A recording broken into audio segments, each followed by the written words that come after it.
In this video, I will show you how you can add music on YouTube Shorts on your PC. So first of all, start by opening up your YouTube Studio and then click on the content. Then you just need to click on the Shorts on the top of your screen. Then you're gonna need to select the video in which you want to add your music.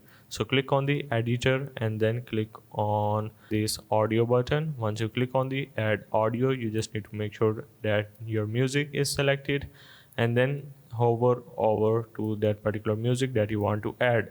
You can also play the audio track if you want to listen how it will gonna sound like after adding. After that, click on the add button. The downside of adding the YouTube music is that you cannot, after adding your music, you can click on the adjust mix level and you can adjust the volume of your music. Once you are done, you can also click on the remove to remove the music if you want to change or replace it with whatever music you want to add. So that's a way of how you can add music to YouTube Shorts on PC.